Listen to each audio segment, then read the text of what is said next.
Gardening course के day 2 में आपका स्वागत है। इसमें हम जानेंगे किचन गार्डनिंग डिजाइन के बारे में कि किचन गार्डनिंग डिजाइन आप कैसे कर सकते हो और इसके क्या क्या लाइक हैं और क्या क्या इसके डिसलाइक हैं। तो मेरा नाम है पिंकी और आप देख रहे हैं मेरा यूट्यूब चैनल टीराई को। किचन गार्डनिंग कोर्स सीखने के लिए हमारे चैनल को कर लें सब्सक्राइब। अगर वीडियो अच्छा लगे तो वीडियो को कर दें लाइक। तो चलिए दोस्तों वीडियो में आगे बढ़ते हैं। तो चलो शुरुआत करते हैं हम किचन गार्डनिंग डिजाइन से। किचन गार्डन बनाने का कोई भी ऐसा स्पेसिफिक रूल्स नहीं है कि इसे किसी और की कॉपी करके ही बनाया जाए। घर में अवेलेबल एरिया के अकॉर्डिंग ही डिजाइन बनाया जाना चाहिए। बट किचन गार्डन का कंस्ट्रक्शन डिजाइन करने से पहले कुछ निम्न बातों को ध्यान में रखना जरूरी हो जाता है। नंबर 1, धूप यानी डायरेक्ट सनलाइट प्लांट्स के फूड का इम्पोर्टेंट पार्ट है। आपके किचन गार्डन में अच्छी कैपेसिटी में धूप का आना बहुत ज्यादा जरूरी है। छायादार या अंधेरी जगह जहाँ डायरेक्ट सनलाइट नहीं आती है वहाँ पौधे ठीक से ग्रोथ नहीं कर पाते। सुबह की धूप पौधों के लिए बहुत ज्यादा अच्छी होती है because it warms up the soil that has cold overnight, helping plants carry out their daily activities. Means क्योंकि यह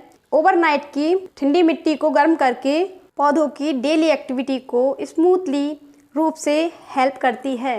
जिस प्रकार मनुष्य की हेल्थ के लिए प्योर एयर की नीड होती है, उसी प्रकार पौधों की अच्छी ग्रोथ के लिए भी प्योर एयर की नीड होती है।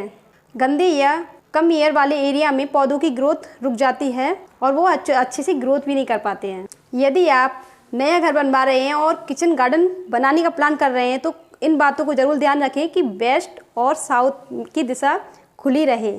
आई होप इस वीडियो के माध्यम से आप लोग समझ चुके होंगे कि आपको किचन गार्डनिंग का प्लान कैसे रेडी करना है। तो आज की डीएनए बस इतना ही। आपसे फिर मुलाकात होगी नेक्स्ट डीएनए में।